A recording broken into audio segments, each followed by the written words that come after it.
Hey, Wubba And I'm Xavier, and today we're talking about Commander Masters. Hey, is good. He's pretty good. More later. Jack, first off, gotta do the barkeep upkeep. What are you drinking?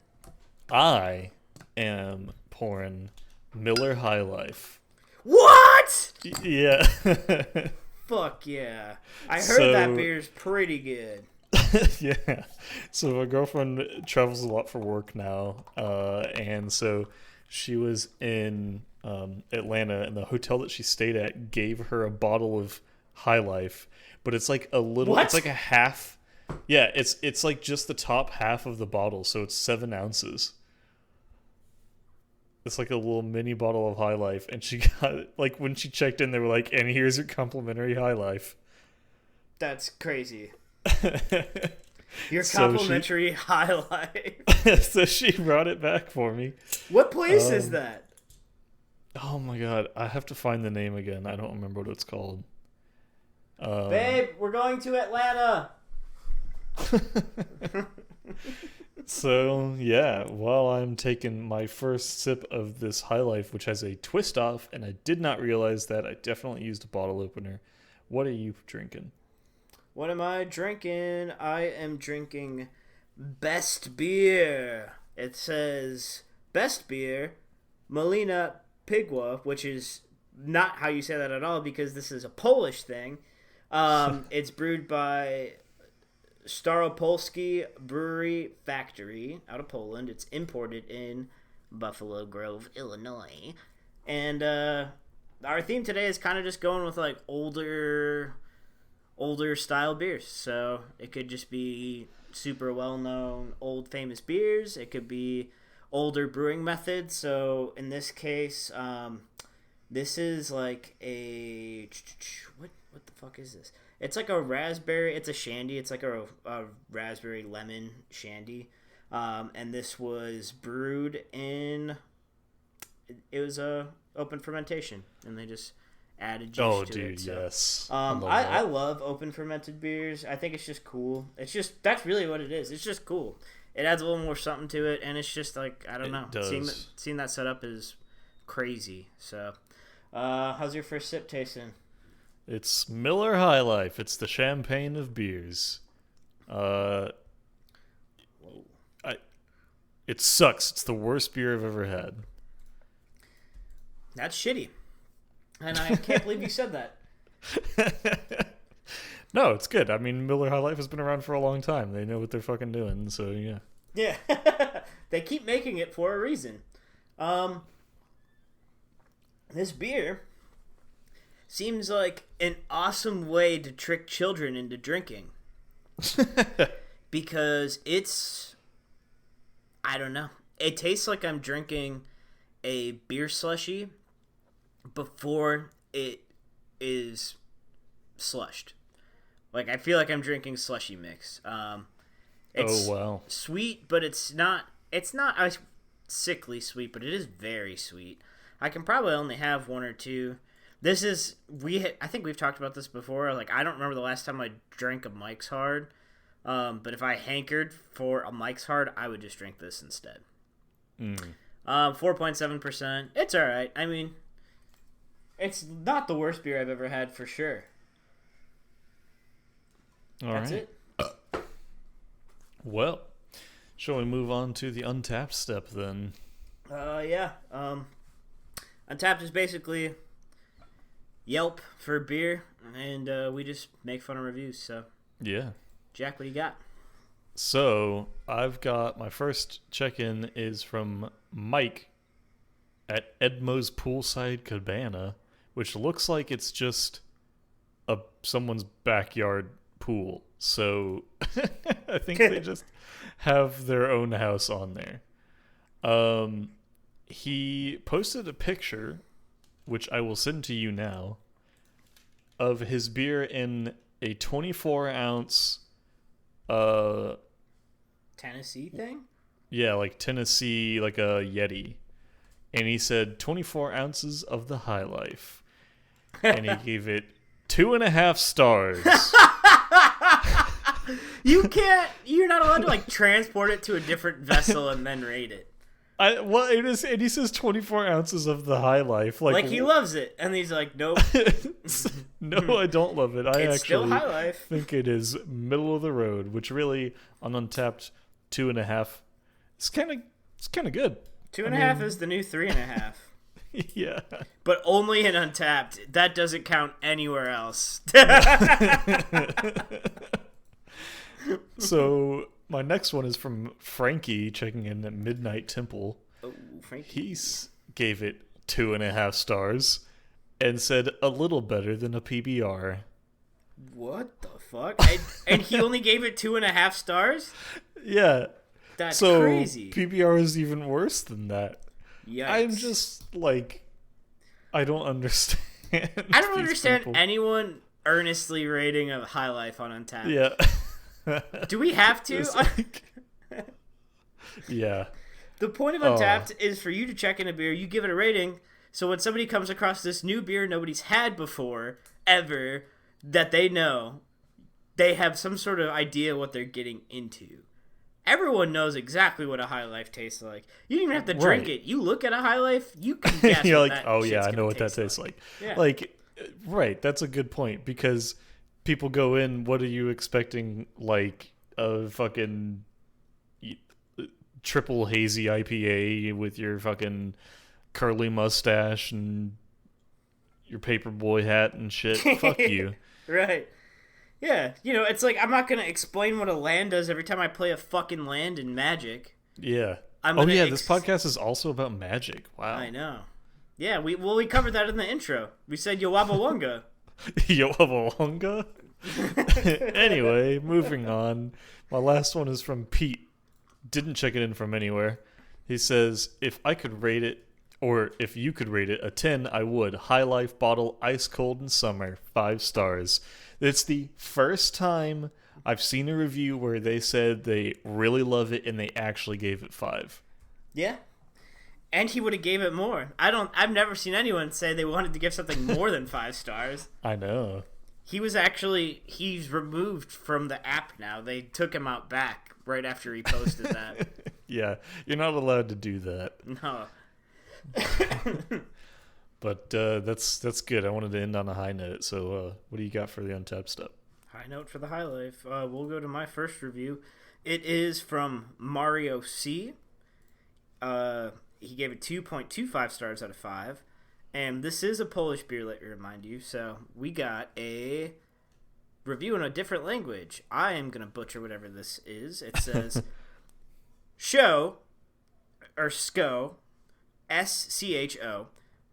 Bessers is the next word, B-E-S-S-E-R-S. And then Soff, that is G-S-O-F-F-E. 3 words. I was like, cool. See Google Translation. And it just showed me the same thing. So that is just his review.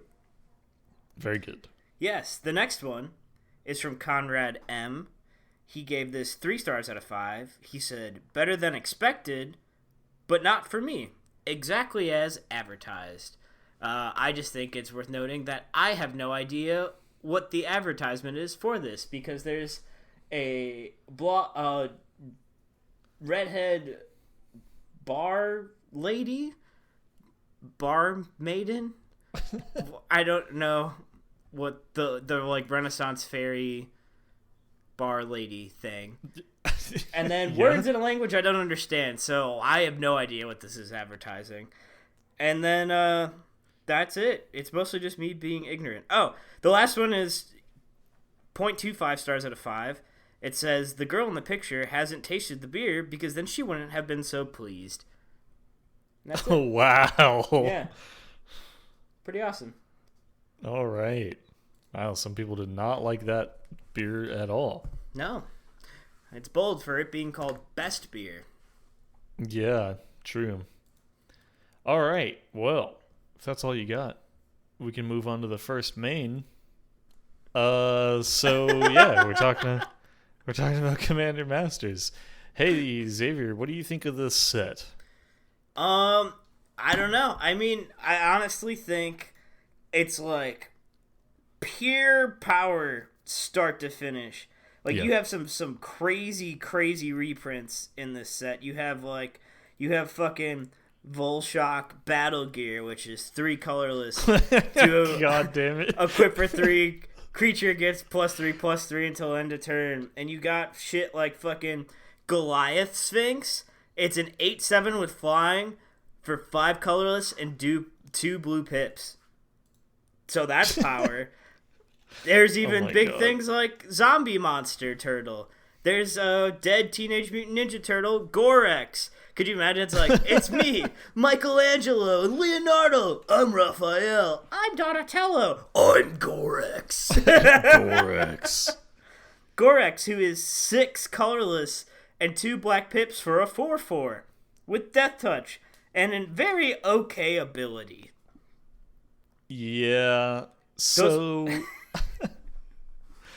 I want to point out, I mean, so Gorex went from a rare to an uncommon, which like kind of makes sense. Yeah. Especially since they're printing legendary uncommons a lot nowadays. Goliath Sphinx went from a rare to a common.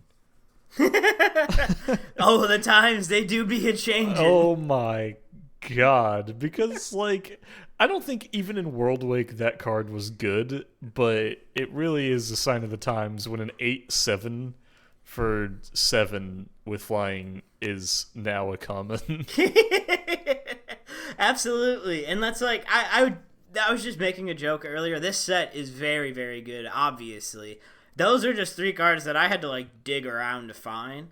And I'm like, wow, I can't believe this is here. And they're clearly cards that used to be played a lot and now are never, ever going to see the light of day ever again. I mean, I don't know about Goliath Sphinx. I don't know if anyone ever played that. Gorex people played for sure. Yeah. I mean, that one's not that old, but...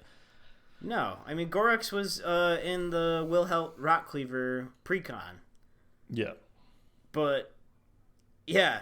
I mean, like, Volshock Battle Gear, it's like... It just brings me back to my early Commander days and the shit I used to see, or what they used to put in the dual decks. We were talking about that before with like Volshock Battle Gear. You'd get a white equipment deck, and that card was always printed in decks like that. Yeah. So I mean, otherwise this set's fucking dope. What do you think? Yeah. I mean, it's fucking awesome. Like, there are I mean, besides a few notable exceptions, like you pointed out, I don't think there are really a lot of misses in this. Like, I think that there are definitely some reprints that I wish they had done, like Mana Vault. They're cowards. So that's my only true gripe is that they did some okay artifact reprints. And don't get me wrong, all the medallions and shit are great, but it's like a cop-out. I don't know why they just won't fucking give us the goods. Give the goods. Where's my fucking Mycosynth Lattice reprint so that shit isn't $1 million? You know what I mean? Like, come on. Well, they want to keep all of the prices artificially high, which, by the way, we'll talk about this more later, don't buy this set. Just don't do it. It's not worth it. It seems like it is. It really seems like it is. I know. We'll talk about the financial part of it later. In terms of like pure preprints, like, I think this is a banger. It's great. Got a lot of good stuff like Cyclonic Rift and Demonic Tutor and Smothering Tithe, and then finally we got reprints of all of the like Commander instance where you can cast it free if you have your Commander. Like, that's been a long time fucking coming. Yep. I mean, Smothering Tithe got a reprint, Land Tax. It's just like a lot of... Land Tax, yes. Right. Immediately usable cards in Commander, and this is a Commander set, so it's like perfectly playable. If you are into Commander and you just started playing Magic, this seems like who they made this set for. Because these are stuff that you've always wanted, that it's probably cheaper to buy a pack and hope you pull one than to try and spend $40 on one card when you are younger in college or something, or you just don't have the money to do that. So that's how they fucking lure you in, by the way. Like, Yeah. oh, let's keep spending $8, and then it turns out you spent way more money to try and pull the one card you wanted. Oh, that's way more. Hey, by the way, these packs are not $8. I'm sure they're more than that, Yeah. but they're what? What? Let's just get in the financial shit now. Okay. What is it? 15. So it's for a draft box. It's $300 Okay. for 24 packs. Ooh, So what? Yeah, you don't even get 36 packs. So that is about, I'm going to round up and say $13 per pack. If you're buying individual packs like from your LGS or something, which if you're going to buy packs, you should do that, support your LGS. Don't buy from fucking TCG Player for one thing. So if you're buying from a store and you're getting individual packs, it's going to be more than that. So, like, that's already bad. Yes. That's a collector pack. You're paying collector It's like, pack yeah, price that's for like a draft. almost a collector pack. Right. And okay, so it's 20 cards per pack. Okay, well, that's 480 cards per box, right? A normal draft booster box, which is 36 packs, is about, like, how much would you say? $199. It depends what the set is. I mean, they're usually cheaper than that, like $100 to $120. Oh, well, yeah, 119. That's what I meant. 119. A standard box is like 199. Yeah, about 119. And that has 36 packs of 15 cards, which is 540 cards. So you get more cards in a regular draft box for way less money, almost a third of the price. Right. Okay, so the Commander Masters packs have 2 rares in them. All right, so that would indicate that the packs are worth twice as much. But you are getting 20 cards for, let's say, $14 instead of 15 cards for $4, or I guess it's around $5 now. And let's not pretend that you're gonna buy Commander Masters packs and get all of the good rares, because you might get like one good hit. You're gonna pull like a fucking you'll pull one Jeweled Lotus, and that'll be great. And then the rest of your rares are gonna be Talrand Sky Summoner. Like, you're not gonna get anything good. No, you're gonna pull fucking all the stack stuff that you don't play because you're not a douche. Yeah, so like you might get one rare that makes it worth it. Let's say maybe you get 2. Okay, let's say you get 2 really good ones, and they're worth about $200. If the rest of your rares are under $1, it's not worth it. Just buy singles. Yeah, you're gonna pull Boompile, and you're gonna pull Yannette Cryptic Sovereign, which is a 5-cost 3/5 Sphinx. Yeah. Or you're gonna pull 20 fucking Melik Is It Paragons, which I love that card. Don't get me wrong, but it is a junk rare for sure. Yeah. So if you're going into it trying, like, oh, I want to buy a box so that I can pull some medallions, wrong. That is not the mindset to go in with. If you want to open packs, and, like, obviously we can't stop anyone from doing it, but if you want to open packs, you are doing it for that experience. So, like, you should expect that you won't get anything good, and then if you do, that's a bonus. Right. But you're not opening packs in order to get, like, Micaeus the Unhallowed. Nope. You are gonna pull Carador. Yeah, times. you're gonna get some shit you don't care about. Yep. There's so many of them.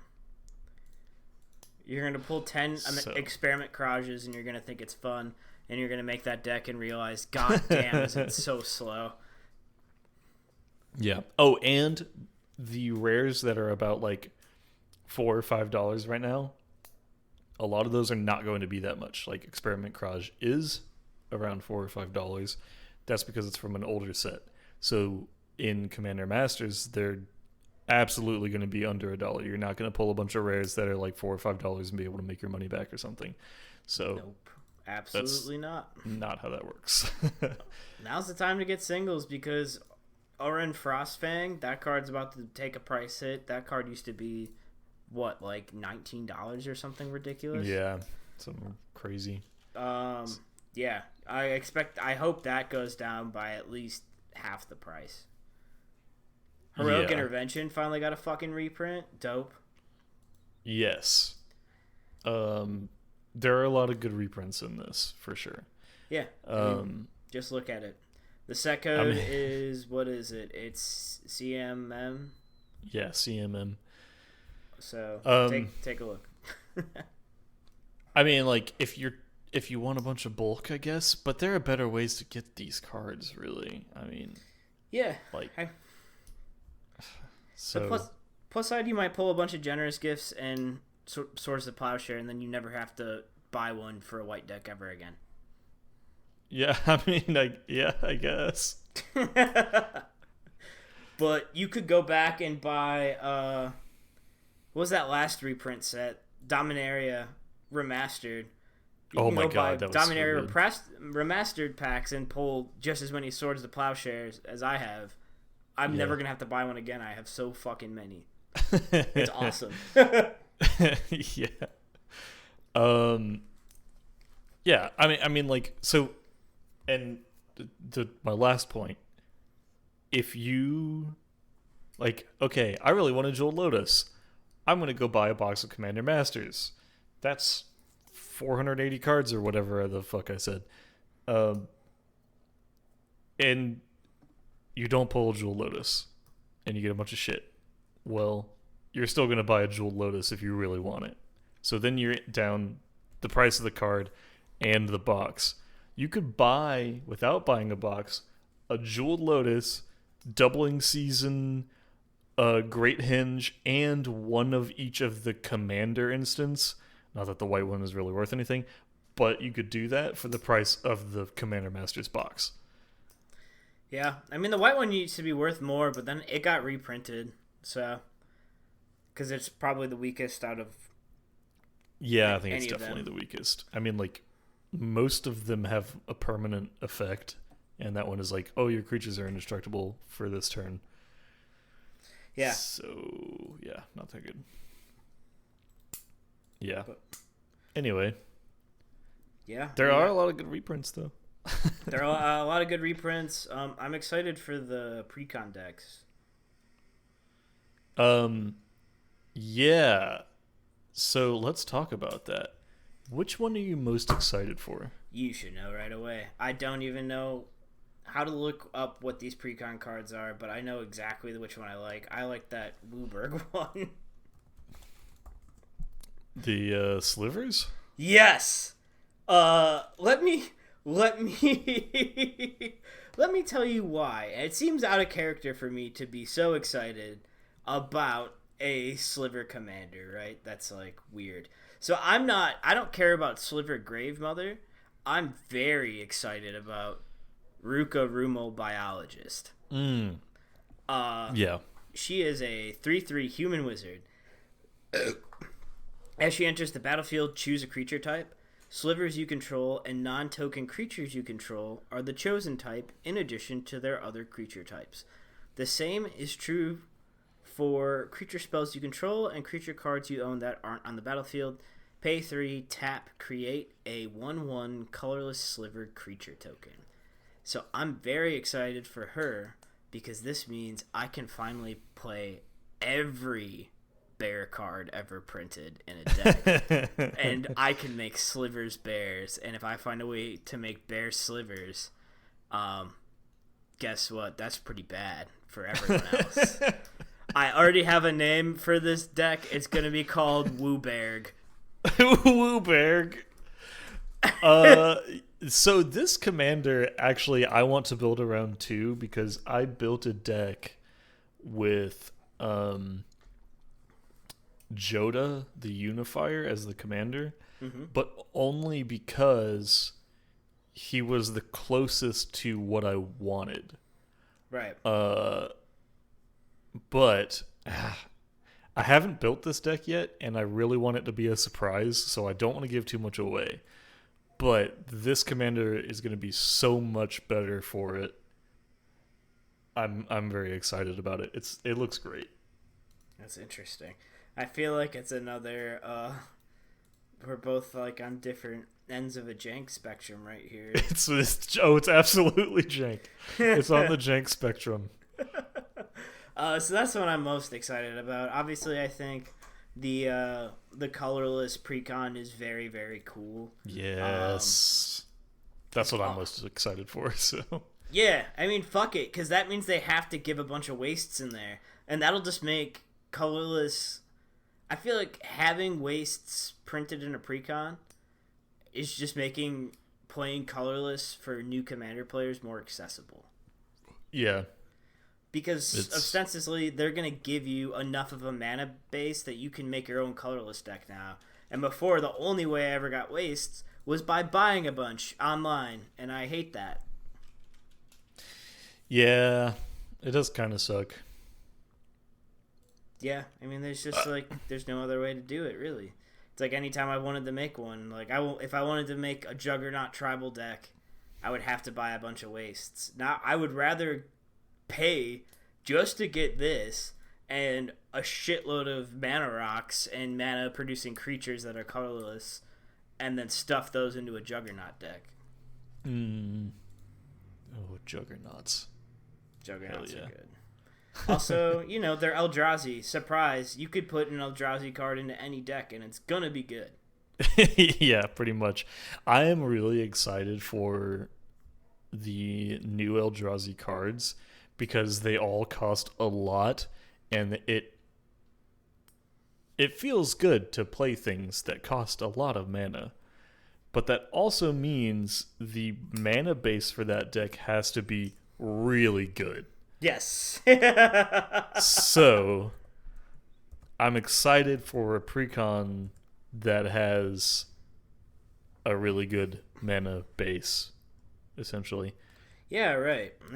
I think there's going to be a lot of value. I'd be interested to see what the precons are going to cost. Yeah, well, they're supposed to cost 80. Holy shit. Yeah. I'm not advocating for people to steal, but if... You know what I'm advocating for? What? Fucking buy a printer. Yeah, absolutely. But also if a precon disappears from Walmart, nobody is going to care. Yeah, I didn't see anything. No, I don't give a fuck at all. Never steal from an LGS, but No, Walmart, do not steal from your LGS. Whatever. Or I will come on your house. Anyway. And I won't tell you where. Yeah, so I'm excited for I'm hoping that it'll have a lot of good ramp in there.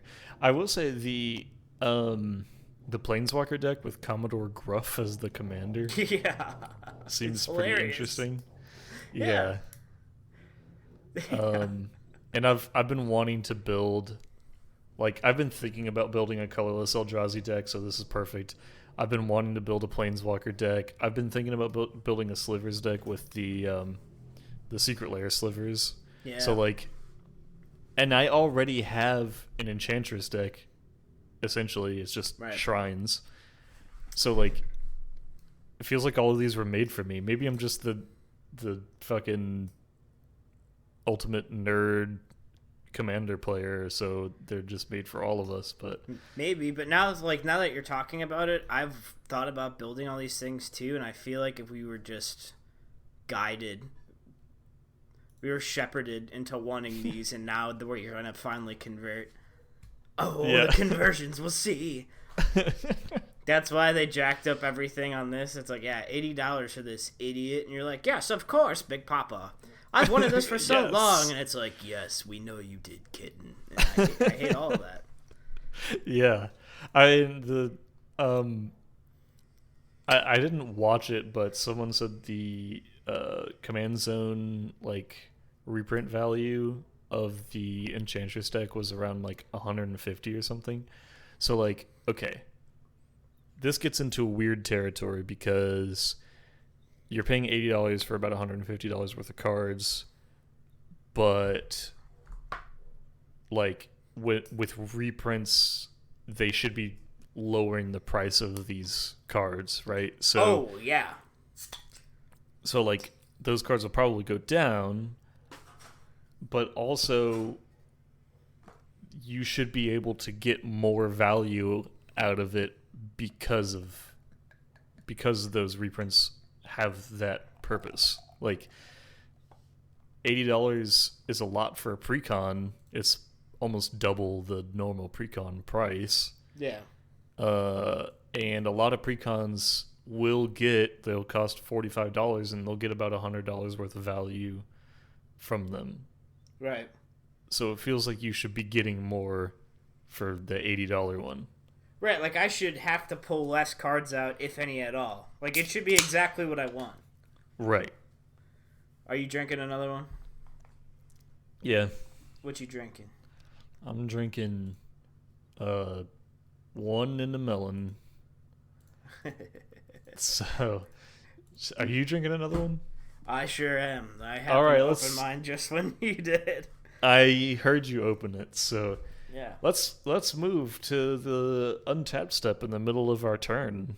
Yeah, classic. Jack, what are you drinking? You said one in a melon. I am drinking Samuel Smith's Nut Brown Ale. It is brewed at the old brewery, Tadcaster. Was established in 1758. This is, in fact, a product of England. She old. Yeah. This is an old brewery. The size says 550 milliliters or 1 pint and 2.7 fluid ounces. Yeah, I mean, this is just an old ass beer. That's why I picked it. It's kind of cool because this brewery, all this shit is fermented in these big stone chambers, and it's open fermented, and that's like a unique thing that they do. It's super cool. If you ever buy their IPA, it's an open fermented IPA. It's pretty good, and they have a picture of the stone squares that they ferment in, and it's just cool to see. So, how's your shit taste? Oh, that's awesome. So this is a watermelon Kolsch, right? Yep. From good old Town Brewing in Charlotte, North Carolina. And so this is a brand new one. So there actually aren't any Untapped reviews, but I will say it's very good. It's great for drinking in the sun. Very good warm weather beer. I really like it a lot. Yeah, I will say I have no interest in watermelon, and I'm okay with Kolsch's, but I really, really enjoy this beer. Yeah, it's perfect. It's perfect for a North Carolina summer. Yeah, it's very good. So, how's yours? Mine is good. It is exactly a brown ale. It's like the most English brown ale I've ever had, where it's just like straightforward. I love brown ales. No humor in it. It's just good. It's just, Yeah. Yes. My one review says the same thing. It's from, so we're going to go to the Untapped step now, I just decided. And I am going first, and I'm not being courteous at all. I'm just rolling into it. My one review is from Christian B. It's a 3 out of 5 stars. Sorry, 3.5 out of 5 stars. And he just says perfectly straightforward. Nice. That's it. What is yours? You don't I have don't any. have any. You said that already. That's why I just went into the Untapped step. I didn't even decide it. You decided. I am but a pawn in your schemes. It is very well thought out. Yeah. Also, One in a Melon is the beer that we shouted out the other day on social. If you follow us, Oh, yes. you saw me with the fucking goblin hammer I made for that beer. Goblin Warhammer. The Goblin Warhammer, yes. So yeah, if you don't follow us, you should definitely follow us. We're Magic Untapped on Instagram, and you'll get to see the Goblin Hammer. It's pretty good. Yeah, it's very good. I mean, it's not like good as in well constructed. It Yes, is or not safe. well constructed, but it's not safe. But it's good. It is good. All right, you done? I am. Let's talk about these borderless cards, cause holy shit. Oh yeah, I forgot we're still in the main phase. The borderless cards are beautiful, They're but so good. I've become jaded, I guess. Desensitized. I like it looks so cool. But I am never gonna get these because I'm just not like I'm not buying a collector pack of this. Yeah.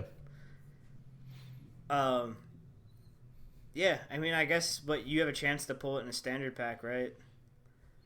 Yeah, I mean, I think you have a chance to pull everything except for the like fucking textured foils or whatever, but who cares about that? Yeah. So, yeah, I don't know. I like getting more art. And I think the borderless treatment looks really good. And Yeah. I don't know if you can hear my fucking shitty neighbors riding back and forth in front of my house on their dirt bikes. I can't, but now I can in my head. Yeah, well, there you go. But yeah, I think they look really good, and having multiple like printings of a card I think is generally good. But when like obviously if you don't want the if you just want to play the card and you don't care if it's borderless or anything, that's still accessible. And the regular art of the card is more accessible than the borderless one. Yeah. But it's not like they were borderless and then they made cards that weren't borderless in order to make them more accessible. So, yeah, it can be a little bit, it feels a little bit dirty sometimes. It does, because they know we want it. That's really what it is. It's like, yeah, I know you want this shit, nerd. Yeah, I do want it. I want all of them. I mean, I am going to get some of these. Like, I mean, there's a Commander Sphere, obviously, and Fellwar Stone. That's pretty fucking good. Arcane Signet, although the art for the Arcane Signet is kind of mediocre, to be honest. Booty. Yeah, it's a little booty. I really like the art for the last Arcane Signet I really liked was from Tales of the Middle Ground or whatever it is. Tales of the Middle Ground. Yep. Journeys from the middle somewhere. Earth. The Lord of the Rings set. You know what it's called, Middle Earth. You said middle and didn't say Middle Earth. Yeah. Something. That's one of those. Who cares? The Lord of the Rings set. The Arcane Signet they printed for those pre-cons is pretty cool. Yeah, it is cool. I mean, the Arcane Signet art is usually pretty good. I do like the Thanos glove one. Yes, very good. Yeah, this one is not very good. But I might get it anyway for my Shrine deck, because if you don't know, my Shrine deck is all foil and all borderless. I mean, not all borderless. I'm trying to make it all borderless if I can. So it has a lot of borderless cards in it. They are all alternate art though. So Command Tower, I actually really like the art on that one. Myriad Landscape, Path of Ancestry might be in that deck. I don't remember. But Reliquary Tower is. So I'll be getting those. Yeah, I mean that's cool. It's just some of the shit is dumb as fuck.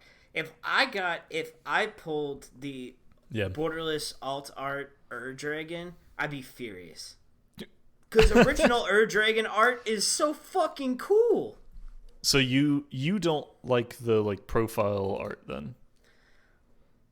No, I don't like how some of it is trying to be realistic, and then there's some like kind of anime-y ones, and it's just like, yeah, you know what? Fucking Maelstrom Wanderer doesn't really have a great profile. Neither does Omnath. Grenzo is Omnath dope. looks like goo though. It's so funny. Grenzo's is dope. Grinzo's he's like I'm gonna do a mischief.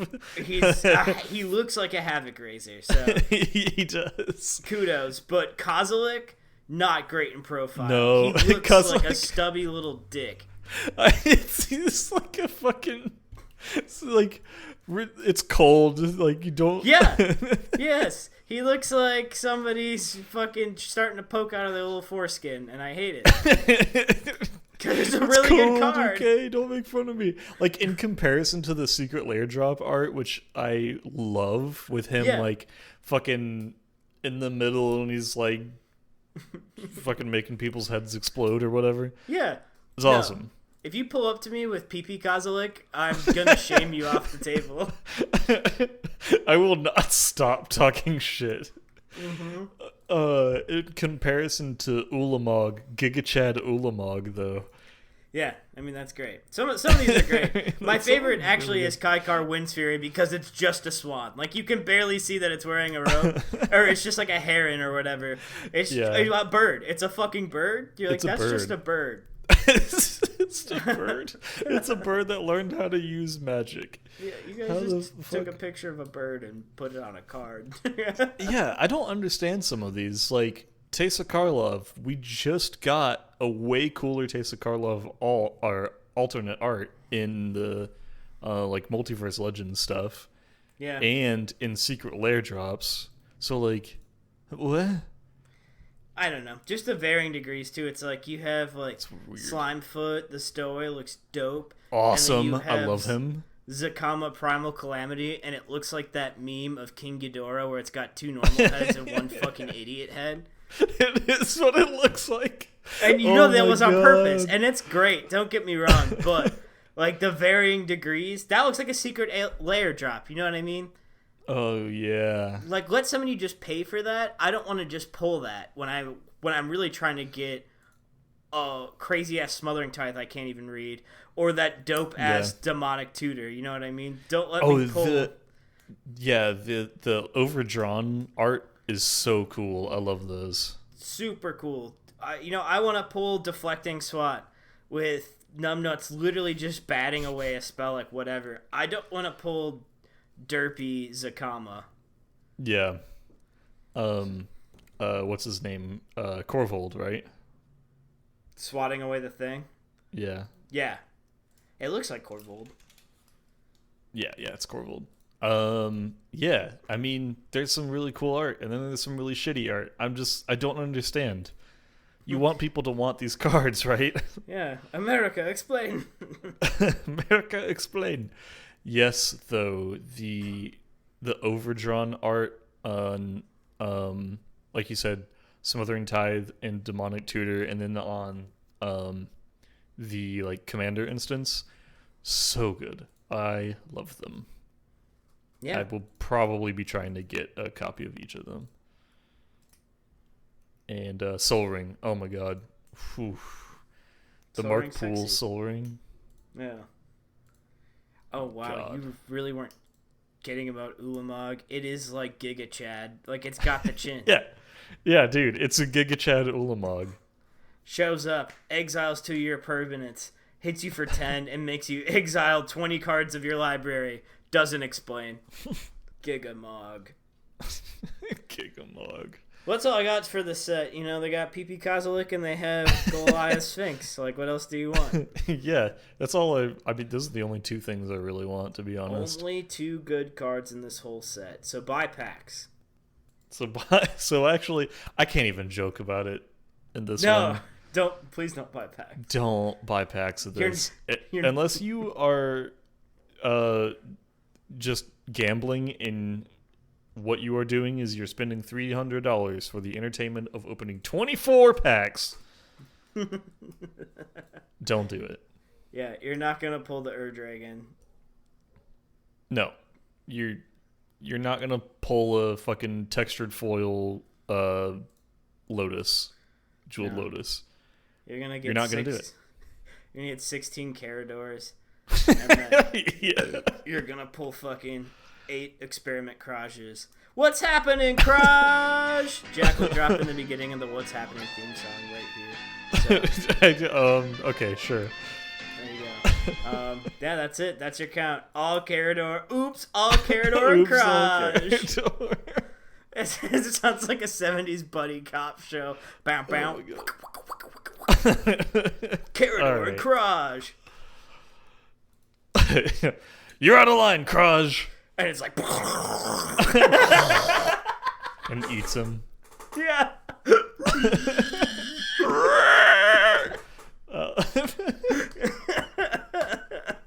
Good cop, bad news. Okay.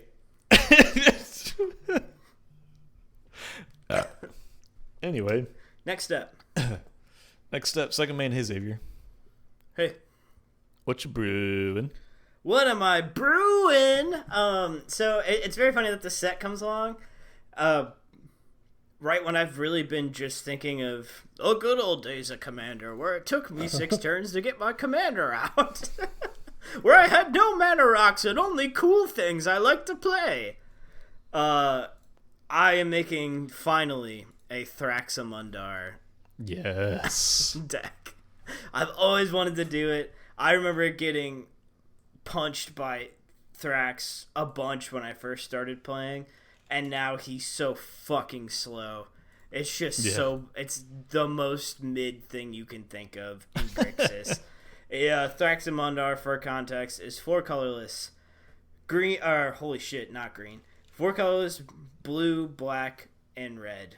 So Grixis, that's where the GR came from. It is a 6/6 with haste. It's a zombie assassin, also.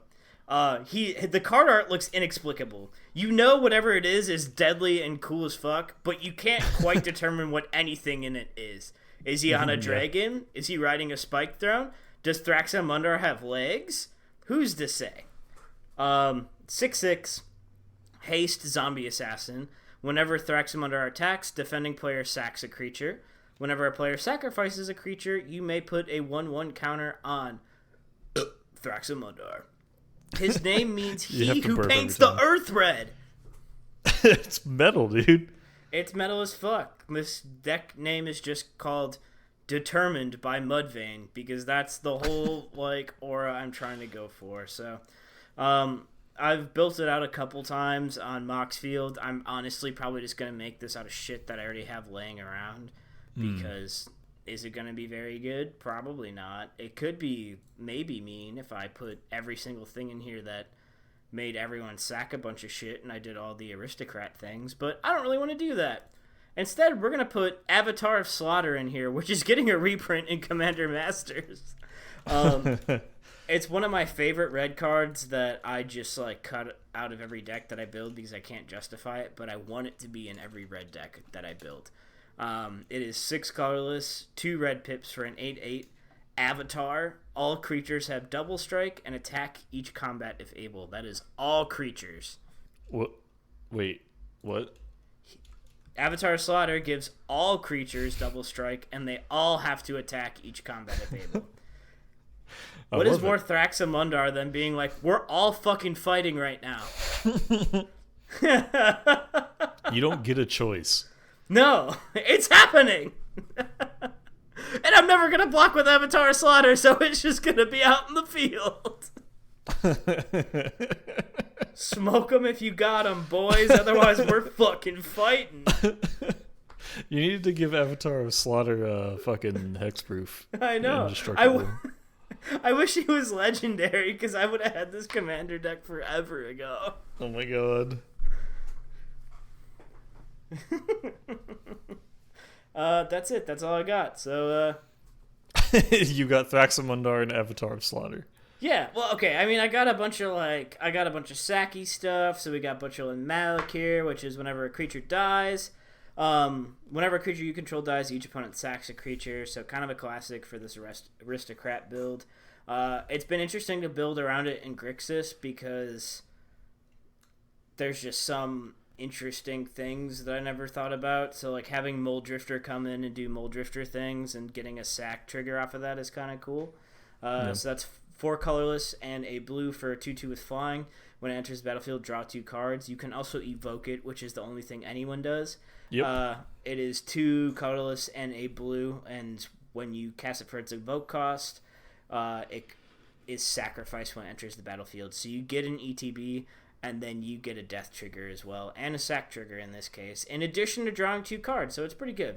There's some light graveyard cheese, and Sauron, the Dark Lord. Hey, he's really good in a Grixis sack deck. Yeah. In fact, most people would build a deck with him as the commander, and then maybe put Thraxamundar in there, and probably cut Thraxamundar out later, even though he got the dopest Secret Lair art maybe of all time. Yeah, it's fucking awesome. So, yeah, it's just doing a bunch of shit like that. Since I'm doing stupid stuff anyway, I might put in like Omen Machine, which we've talked about several times on this. Oh my god. It's like my Grixis Chaos Classic. It's 6 colorless for artifact that says players can't draw cards, and at the beginning of your draw step, you just fucking... If it's a land, it goes on the battlefield. Otherwise, you just play whatever it is without paying anything. And it's not a May, you just do it. Yeah. It removes the choice. I love Omen Machine. It's fun. It's dumb. It's hard to plan around. There's really nothing you can do about it. But, yeah, that's it. So, hey, Jack. Mm-hmm. What you brewing? What am I brewing? You already know what I'm brewing. You've seen it before. What the fuck? Moxfield signed me out. I'm brewing a Kambal Console of Allocation deck. So, when I originally built my, essentially, CEDH Post Malone deck, which is Crick, Son of Yawgmoth, for those who don't know, it had a lot of extort stuff in it.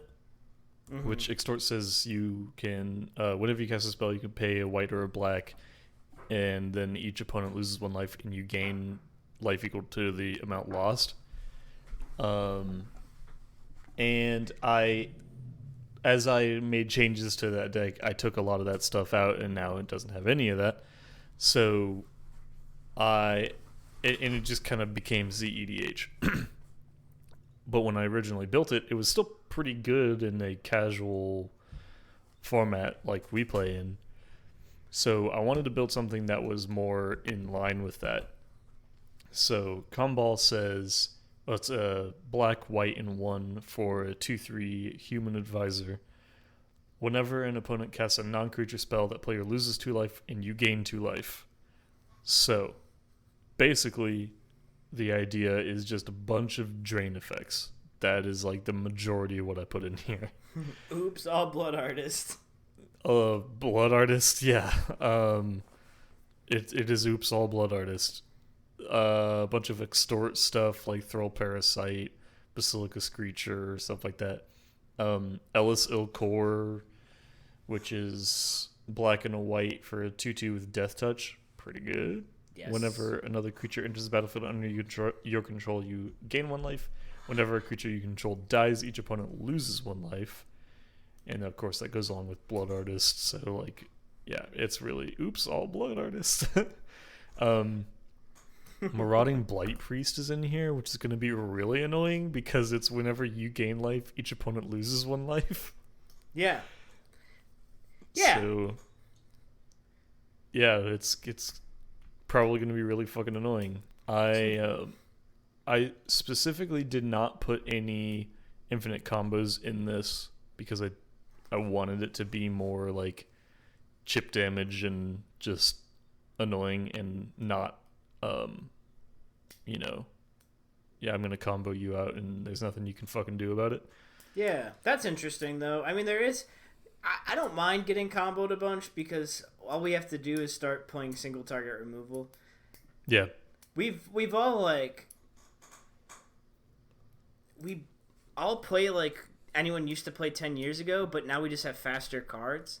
So we just don't run a bunch of single target removal because you didn't, like, you had so much time to draw your single target removal before that you didn't need 12 pieces of it necessarily. Yeah. So I don't know. I'm fine with like trying to do that. If I get wombo comboed 3 games in a row, I guess I should put fucking enchantment hate and then just stop that from happening, right? Yeah, like you should adapt, you know. So for Right. sure, I mean that makes sense. And our play group has kind of started to adapt and get better at deck building and also like at having ways to answer multiple threats and kind of overall raising our playgroup's power level. Yeah. So it increases interactions as well. yeah, we've had a lot more interaction played like in the past over like the past year when we've been playing, which is great because that makes for fun games. Right. You know, if everyone's just like playing a bunch of creatures and then not attacking because they don't want their creatures to die, that's boring. So Yeah, it's nothing. And it's just like, cool. yeah. You didn't get to do the other half of playing a cool creature, which is hurt Yeah. someone with it. Right. So yeah, I think it'll be fucking annoying as shit, and I'm excited to play it. Should be fun. Yeah, I mean, everyone wants to make an annoying deck. That's why we're all doing this. Because we're all annoying assholes. That's what it's about. Yes, we just want to be the most annoying asshole at the table. You want to be so good at the game you're playing, you feel bad for everyone else. I will say, not to tug on my own penis, but I was playing earlier today, actually yesterday and today on Spell Table, and just kind of like consistently winning, and like I would switch decks and then win, and I was like starting to feel bad. But like, I guess that's the game, right? Like, you know, people need to be able to answer those threats, and I wasn't playing anything super overpowered either. Like a lot of what I was playing was precons, so Yeah. more like the higher end precons, but still, like if someone's spending $200 or $300 on their deck, they should be able to answer that. Right. And also, you know, only one person can win, so That's true. I mean, if you're playing jank and you're not cool with losing a bunch, then like you need to stop playing jank. So, right, yeah, right? It's like there's something very different, but just with someone that knows that they're making a deck that's just not going to be very good, but they're going to stick it out for the one win versus someone that doesn't necessarily know they're making a bad deck and they just keep losing. yeah. It's hard though. I mean, deck building is something we are all getting better at all the time. It really doesn't matter how long you play it, because this game changes so much, and even when we add cards, you're making older cards better, cards that you might have forgot about or just seem so irrelevant that you stop paying attention to. Like every new set that gets printed is making something else that already exists in this game more valuable. Yeah. So that's something very interesting about it. All right. Well, that's all I got. Yep, that's it. End step. Sideboard? Oh yeah, you're right. Sideboard. I forgot how the show goes. We can go to the end step if you want. No, sideboard. What is the sideboard, Jack? Sideboard is when we talk about whatever we want. So, hey, Xavier, what you got? What do I got? I'm gonna have to do the Jack thing, and I come back to me because I fucking forgot this stuff exists. I knew it. Vindication. So hey, Jack. Mm-hmm.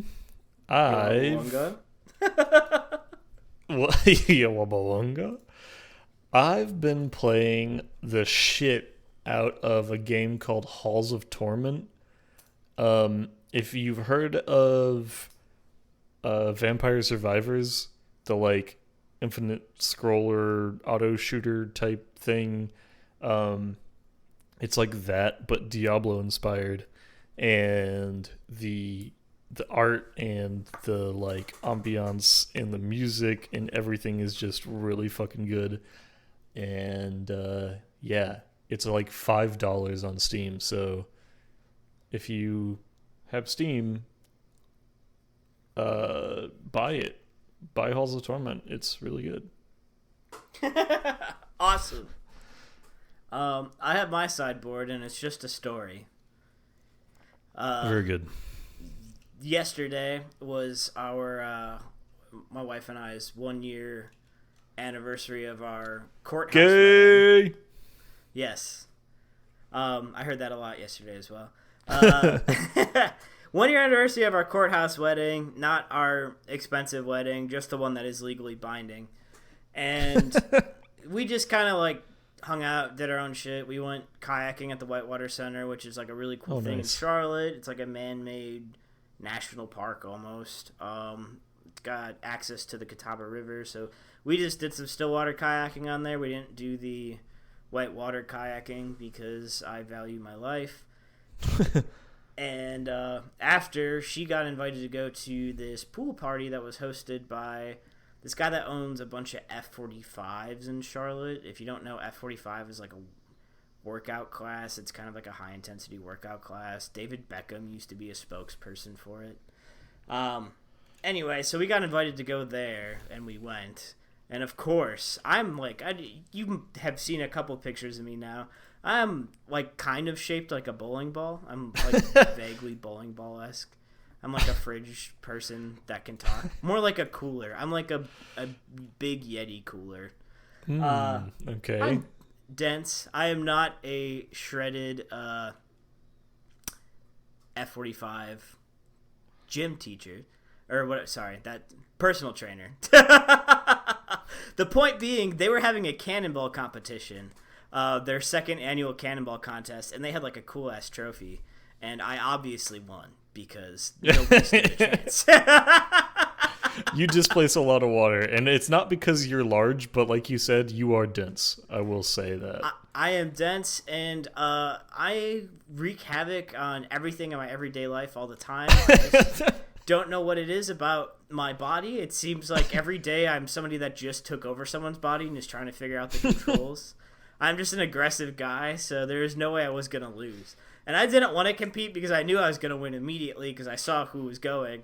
And they were trying to do cool flips and stuff. And I'm like, that's not what a cannonball competition is. Let me show you. I was like, you guys care way too much about what you look like. I don't care about any of you right now. So I got voluntold to do it. And I went up and like we got 2 tries. And then I advanced to the finals because of course I did. And then they're like, this last one's about theatrics. And I'm like, okay, well, I can already tell you what I'm going to do because I'm not agile.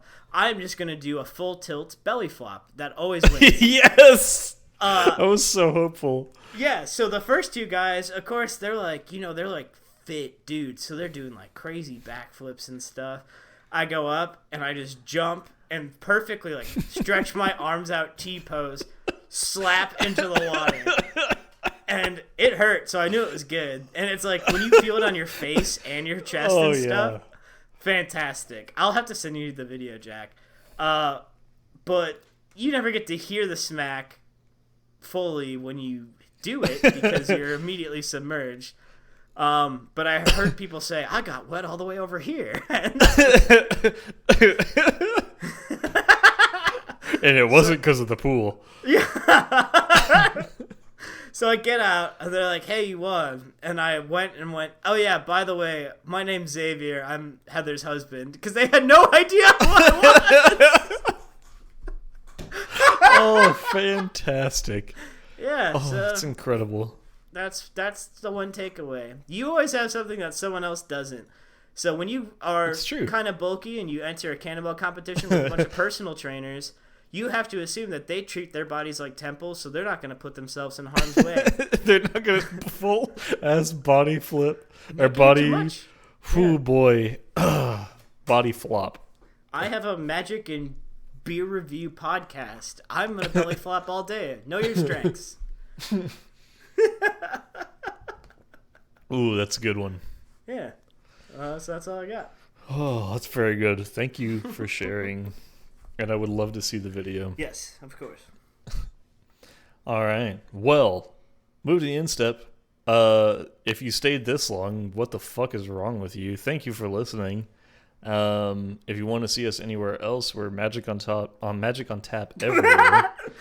I'm definitely not on top. So I don't have the stamina for that. I'm gonna fucking lose my breath immediately. Anyway, Instagram, YouTube, obviously Spotify, and we're on Untapped, where you might be able to find reviews of beers written in the style of Magic cards. Well, I say written in the style, but really it's just we make it a Magic card. It's just a Magic card with the name of the beer. So yeah, thanks for listening. Yep. Thanks for listening. And diplomacy has solved nothing. Only blood spill can end this now. Call forth the Warbringer.